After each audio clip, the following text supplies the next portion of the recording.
देखिए, आपको अगर यथास्थिति की जानकारी हो तो मैं एकदम साफ कर देना चाहता हूं। मीडिया में जिस तरह से नैरेटिव चल रहा है कि 150 लोगों के, गरीबों के घर तोड़े गए हैं, सरासर गलत है। हाई कोर्ट का आदेश था ये वहां पर स्थानीय प्रशासन को आवश्यक कार्रवाई करने का, लेकिन हम लोग जानते हैं कि साथ साथ मानवीय पहलू को भी ध्यान में रखते हुए लगभग 120 घर ऐसे थे जहां जिसके ऊपर इस तरह का आदेश आया था। प्रशासन ने इसको बड़ी सहजता से और सजगता से सामाजिक भावनाओं को, मानवीय पहलुओं को ध्यान में रखते हुए उन्होंने एक समाधान खोजा है, जिसके तहत अधिकतर घर वहां पर टूटने से बच गए हैं और उनके लिए वैकल्पिक व्यवस्था भी की जा रही है। कोई भी आदमी हताहत नहीं हुआ है, लेकिन विपक्ष चूंकि चुनाव बुरी तरह से हार चुका है, इसीलिए वो इस तरह के। नमस्कार। बिहार में बुलडोजर 150, 200, 500 गरीबों के झोपड़ी घर तोड़े जा रहे हैं, जैसा कि आपने सुना होगा, देखा भी होगा, और बहुत सारी वीडियो भरे पड़े सोशल मीडिया पे जो ये बता रहा है कि एनडीए की सरकार, भाजपा की सरकार बनते ही बिहार में बुलडोजर चलाया जा रहा है, गरीबों के झोपड़ियां तोड़ी जा रही है। अब हमने जब ये सब चीज को देखा तो आश्चर्य हुआ कि जो पीएम मोदी गरीबों को आवास देने की बात करते हैं, बिहार में जब वो आए थे गरीबों को मुफ्त आवास देने की बात कर रहे थे, वो सरकार आखिर गरीबों की झोपड़ी कैसे तोड़ सकता है? तो आज आपको सच्चाई जानना चाहिए। आपने वीडियो देखा होगा, लेकिन सच्चाई सोशल मीडिया पे जो चल रहा है, जो लोग चिल्ला रहे हैं, सरकार को कोस रहे हैं, रो रहे हैं, चिल्ला रहे हैं, सच्चाई क्या है? आपने सब देखा है, लेकिन फिर भी सच्चाई जानना जरूरी है कि आखिर एनडीए सरकार बनते ही 2-3 दिनों के अंदर ही, मतलब 20 तारीख को ये शपथ लेते हैं और 3-4 दिनों के अंदर ही ये बुलडोजर कैसे चलने लग जाता है। सच्चाई क्या है सब कुछ बताएंगे। पहले ये वीडियो क्लिप है, इसको जरा देख लीजिए। ये पासवान, ये रामविलास पासवान पार्टी के विधायक सांसद हैं, इनको सुनिए और इसके बाद का विश्लेषण बिना देखे अगर आप जाते हैं तो फिर आपको कुछ सच्चाई पता नहीं चले। साथ में है, हम लोग साथ में हैं और इसके लिए जो भी राहत हो सकता है उसके लिए हम लोग आए हैं यहाँ पर। सत्येंद्र मुकुट जी, साथ में जोगिंदर पासवान जी, पप्पू पासवान जी। नहीं सर, हम लोग को ये है, रहने दीजिए, कहीं नहीं जाना है। कहा जी सर, मार दे हम लोग को। बिल्कुल बोल रहे हैं सही। हम लोग यहाँ छोड़ के कहीं नहीं जाएंगे सर। सरकारी चीज बन जाएगा सर, यहाँ पर कोई सरकारी चीज बन जाएगा सर, हम अपना आप हम लोग चले जाएंगे। और सरकारी चीज कोई फंड नहीं आ रहा है सर, तो हम लोग छतरी पर रह रहे हैं। बीच में आप लोग का मर्जी है जो बनवा लीजिए, मगर छतरी से हम लोग के यहाँ से वहाँ क्यों भटकाएंगे? छोटे छोटे बच्चा के लेके एक जगह सर देने के लिए हम लोग के नहीं चाहते हैं महतो जी। सीधे कहते हैं यहाँ पर आइएगा तो एक मर्डर हम डेली करेंगे, आके तो देखो पहले। बेलछी कांड नहीं करेगा, ऐसा होगा सर। वो गांव बसा हुआ है, वो बसाना पड़ेगा। 15 साल पीछे चले आएंगे। बैठिए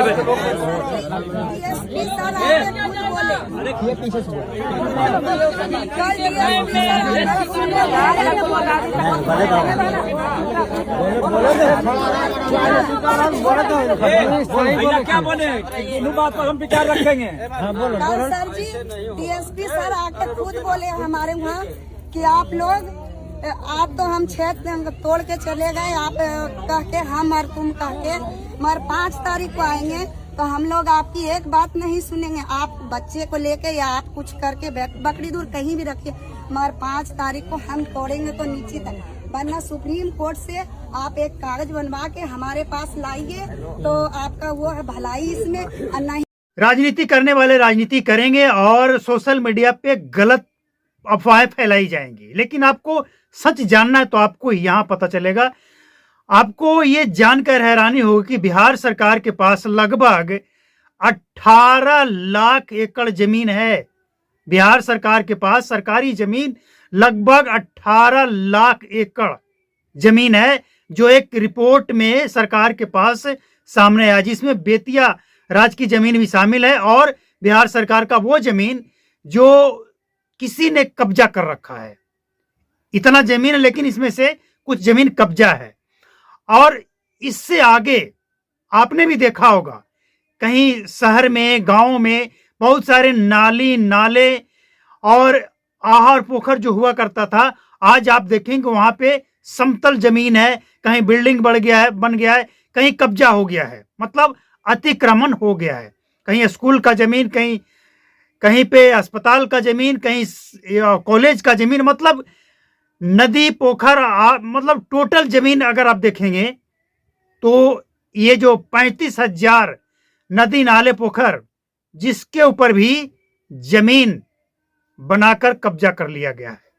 मतलब वो नदी नाला पोखर अब है ही नहीं, नामो निशान नहीं है। लेकिन सरकार ने जब अपना रिकॉर्ड निकाला, अपना पिछला डेटा निकाला, तो सरकार के पास ये देखने को मिला कि इतने आहार पोखर, नदी नाले जो थे, आज ये सब कहां गायब हो गए।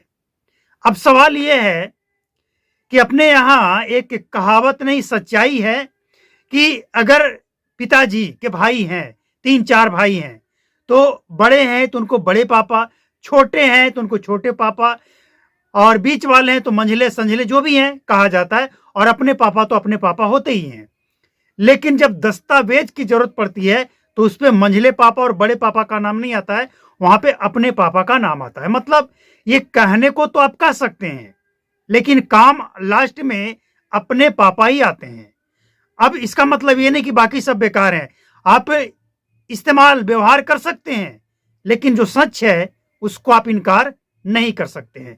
सरकार का जमीन अगर कोई कब्जा कर ले, उसकी 10 पुश्ते कब्जा करके उस जमीन पे बैठा है, और आज जब अतिक्रमण मुक्त किया जा रहा है तो लोग चिल्ला रहे हैं कि मेरे 3 पुश्त 100 सालों से ये जमीन मेरा है, मेरे दादा परदादा इस जमीन पे घर बनाकर रहते थे, हम भी रह रहे हैं।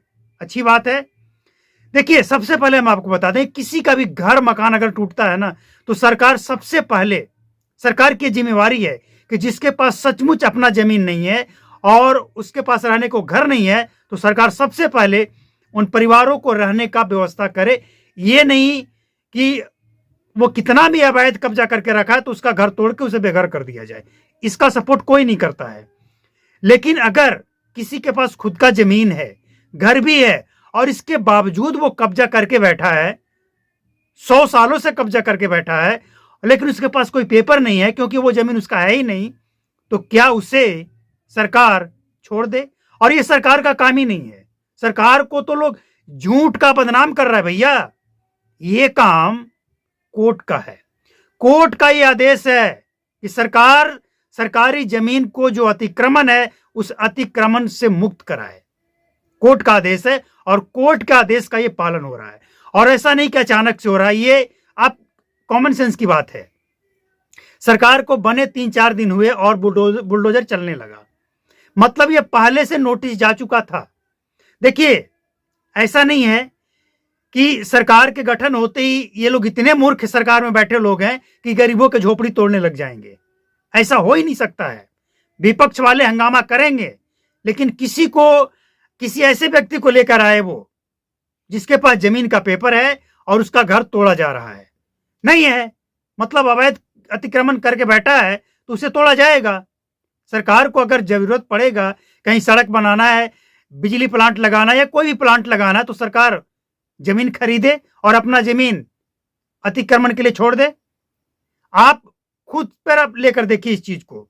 आपका जमीन है, आपने किसी को दे दिया कि भाई ये ले लो, आपके पास दिक्कत है, ये जमीन आप ले लो और इस पे आप रहो, और जब हमें जरूरत पड़ेगा हम ले लेंगे। लेकिन अब वो 2 साल, 3 साल, 10 साल, 20 साल, 50 साल आपने दे दिया, आपने बड़ा दिल करके उसे दे दिया। अब वो क्या कहेगा कि मेरे दादाजी इस घर को बनाए थे, मेरे पिताजी अब नहीं रहे, हम क्यों खाली कर दें? तो ये क्या लॉजिक हुआ भाई? कैसे? मतलब ये रहने को दिए, इसका मतलब उसका हो गया क्योंकि वो 100 साल से रह रहा है। ये नहीं चलता है। कानून सबके लिए है, लेकिन एक रिक्वेस्ट मेरा सरकार से भी है कि ऐसे गरीब जो बुजुर्ग हैं, खासकर अगर उनका कोई सहारा नहीं है, उनका घर तोड़िए। वो अतिक्रमण मुक्त होना चाहिए, लेकिन तोड़ने से पहले ऐसे लोगों को घर बनाकर दीजिए और संभव हो तो ऐसे लोगों को रोजगार भी दीजिए ताकि उनका जीवन अच्छी तरह से चले, कहीं कोई दिक्कत ना हो। और ऐसे गरीबों का दुआ लेकर सरकार अपना कार्यकाल और लंबा करे।